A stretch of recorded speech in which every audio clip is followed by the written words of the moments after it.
Donnie and Dolly, the team is supported by ableauctions.ca. Closing your business? We can help.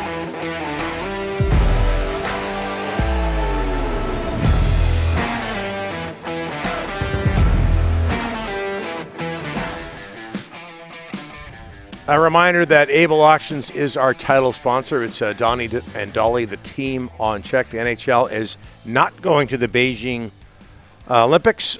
Canucks, meanwhile, scheduled to host Seattle on Monday. They practiced yesterday. Their next work day is Boxing Day, as the NHL shuts down a practice on Boxing Day before the Seattle game. Yeah, and I think they on the 26th they got to get back and test, get ready for the 27th, and see if they can play on the 27th.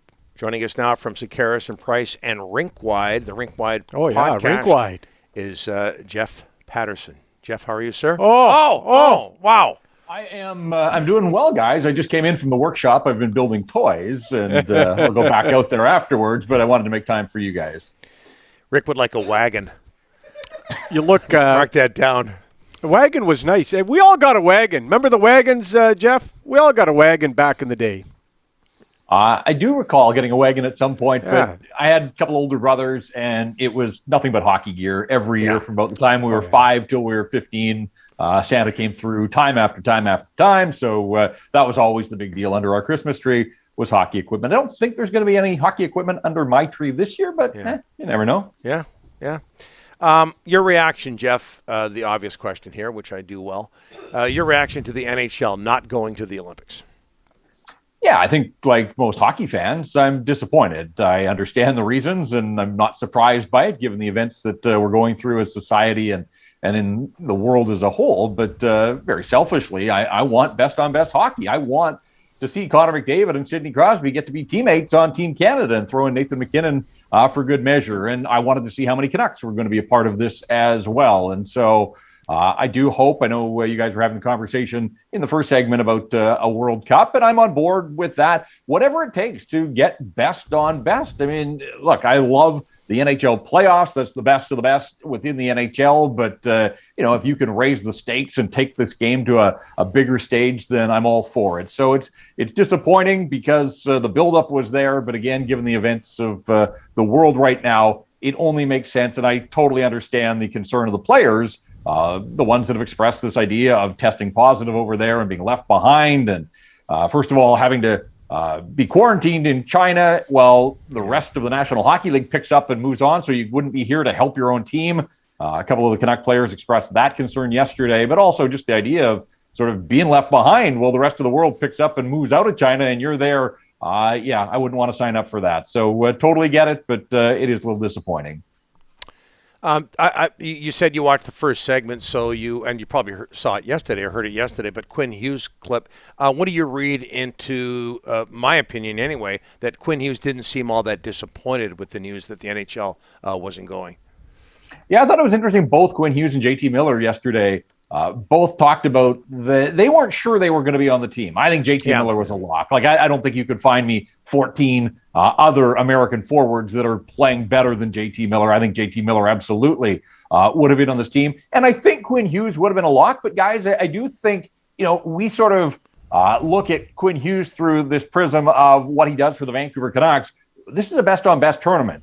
He probably, almost certainly wouldn't be running the power play, at least power play one for the U.S. when you've got Adam Fox, the reigning Norris Trophy winner. You've got other guys. So I would have been really curious what kind of role Quinn Hughes would have had on this American team. Where would he have fallen on the depth chart? He could have been, I guess, a power play 2 guy, but you've got John Carlson, who's been running an NHL power play for a long time. The U.S. would have had a lot of good options. Charlie McAvoy and Seth Jones and Zach Werenski and Torrey Krug. So I think Quinn Hughes would have been on the American roster. But, if you've got an Adam Fox who's logging all this big ice time and some others, where does Quinn Hughes fall? Would he have been a second pairing or a third pairing guy? I guess at the Olympics and in a best-on-best tournament, even if you're on a third pair, there's still a matchup element because you're seeing the best on the other side, and these are the best players in the world. So that was the thing for me was, I think Quinn Hughes would have been there wearing the Stars and Stripes. I just don't know ultimately where he would have fallen on the depth chart or what his role on that team would have been. Jeff, let's talk Canucks. 6-game winning streak. Everything's going right. There's a good feel about the organization. Even the media is positive. Jeff, we were positive. 6-game winning streak. This layoff, is it going to hurt them, or do you get some bodies that were healthy? Like, how is this going to affect the Canucks, this layoff? Yeah, I think when you're on a win streak, Rick, you want to keep playing, but exactly. that was taken out of their hands. And so I think they have no choice but to try to see this as a positive that, yeah, they won some games with complete patchwork defense, and they were asking an awful lot of Quinn Hughes, who's up to it, but I think Tyler Myers had stepped up and filled the void. Then he went into the protocol.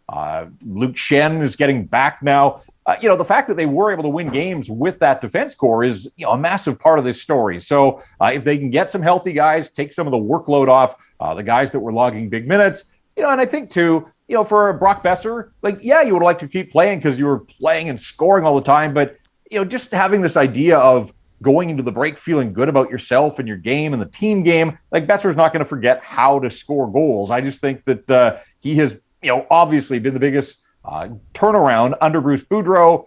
We've seen other guys that have stepped up and sort of found their scoring touch as well. Elias Pettersson, still a work in progress, although he looks invested and he's kind of been involved in a lot of these games that they've won. But I don't think he's had a signature game or moment yet under Bruce Boudreau. And I heard Bruce Boudreau yesterday talking about having a few things up his sleeve to continue to work with Elias Pettersson. So I'm really curious about that and what Bruce Boudreau thinks that he can do to get the best out of Elias Pettersson. Because if the Canucks are going to keep this run going, they're going to need Besser to continue to score goals. They're going to need Bo Horvat to continue to, be the two-way force that he can be. They're going to need Elias Pettersson to bring more than he has in the first 31 games of the season. But the very fact that we're talking about good vibes around this group and scratching and clawing their way back into relevance again.